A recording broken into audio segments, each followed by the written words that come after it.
stewardess. Violet Jessop was born in Argentina in 1887, the eldest of 6 children of Irish immigrants from Dublin. Her father, William Jessop, initially worked as a sheep farmer, but when Violet contracted tuberculosis, he got a job on the railways and moved the family to Mendoza, at the foot of the Andes Mountains, for Violet's health. Eventually, Violet recovered, but after her father's death in 1903, the family reluctantly moved back to England. With heavy heart, I bid goodbye to my beloved mountains, those glorious Andes. I was leaving for a new country whose people, by Argentinian standards, seemed cold to me, for a new life where nothing would be the same again. Back in England, Violet's mother took a job as a stewardess with the Royal Mail Line, while Violet stayed at home in a drab boarding house looking after her younger sister, Eileen, until she became 21 years of age, and then she also went to sea.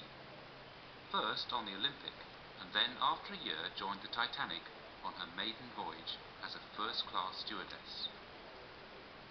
My first idea was to prepare a very staid wardrobe. I packed away my prettiest dresses and introduced the lovely pink La France roses on my best grey hat to a touch of the sun, in order to dim their fresh beauty.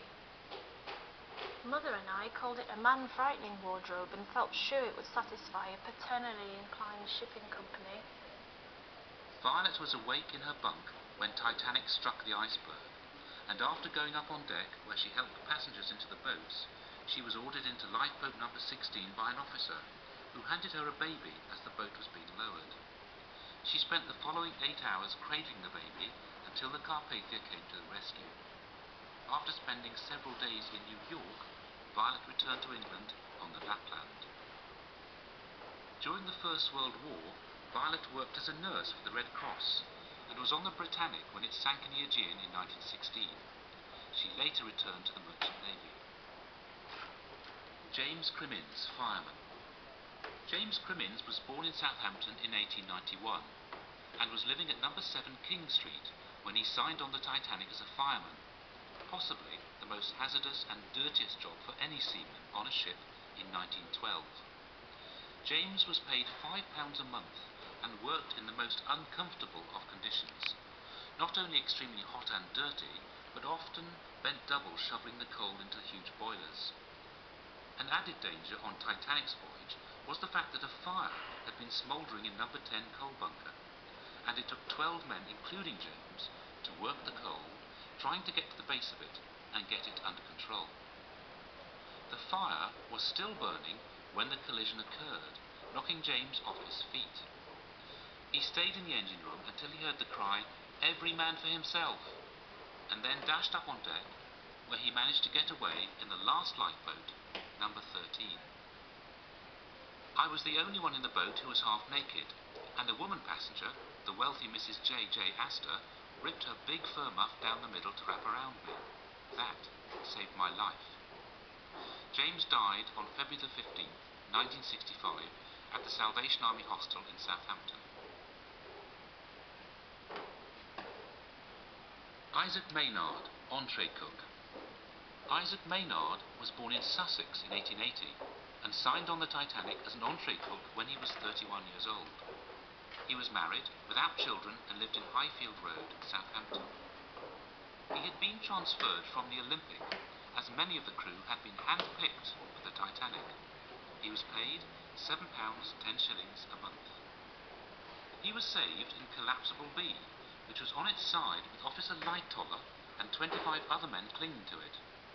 When the chief baker, John Juffin, swam to it, there was no room for him, so James helped to hold him up. According to press reports, he was the crew member who took a baby from the captain's arms before Captain Smith swam off to his death.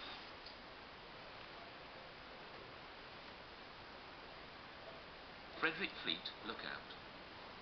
Frederick Fleet was born on October the 15th, 1887, and was brought up in a succession of children's homes after his parents abandoned him. He was sent to a training ship at the age of 12 years old until he was 16, and in 1903 went to sea as a deck boy on the Oceanic. He signed on the Titanic as a seaman lookout, for which he was paid £5 a month, plus an extra 5 shillings for lookout duties. Frederick was on watch just before midnight on the night of April the 14th, when the collision occurred. We struck the berg on the starboard bow, just before the foremast. There was scarcely any jar. In the crow's nest, the collision didn't disturb our balance in the least. After reporting the accident to the bridge and sounding 3 gongs, Frederick made his way to the boat deck, where he helped launch Lifeboat 6, the first boat to be launched from the port side. They were rescued by the Carpathia next morning. After the disaster, Frederick joined Titanic's sister ship Olympic, but left the company in August 1912, as he felt surviving crew from the Titanic were an embarrassment to the company and a reminder of the disaster. He continued at sea with various other shipping companies until 1936, then came ashore and worked at Harland and Wolff, finally ending up selling newspapers on a Southampton street corner.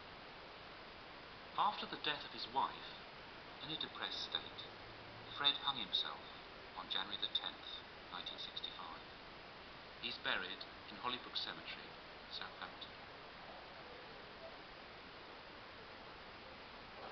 Sidney James Humphreys, quartermaster. Sidney James Humphreys was living in Duke's Road, St Denis, when he was transferred from the Olympic to the Titanic for her maiden voyage. As a quartermaster, he would have been responsible for the watch-to-watch navigation and also the training and supervision of the lookouts. At the time of the disaster, he was on deck helping First Officer William Murdoch to load lifeboat number 11. He remembers the 8 young bellboys and lift attendants aged between 14 and 17 years old being told to stay in the first cabin and not get in the way. When the order came to release the crew from duty, they each went their separate ways, and not one of them survived. Number 11 lifeboat was lowered at 1:35 a.m. from the starboard side, with Sidney Humphreys in charge. They were rescued by the Carpathia and arrived in New York on April 18, 1912.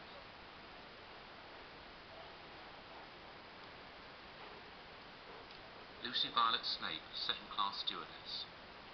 Lucy Violet Snape was born in 1890 and a 22-year-old widow when she got her job as a second-class stewardess on the Titanic. It was her first voyage at sea, and her salary was £3 per month. She had secured the job through the intervention of her MP, Mr. J. King, as she had a baby daughter to provide for. She lived in a house called Sandown in Hill Lane, Shirley. At the time of the disaster, she helped passengers into the lifeboats and was seen shaking hands with them. But Mrs. Gould, another stewardess, first class, said that although Lucy helped them put on their lifebelts, she refused to get into a lifeboat herself. Her body was never recovered, and her daughter Margaret Isabel became a beneficiary of the Mansion House Relief Fund.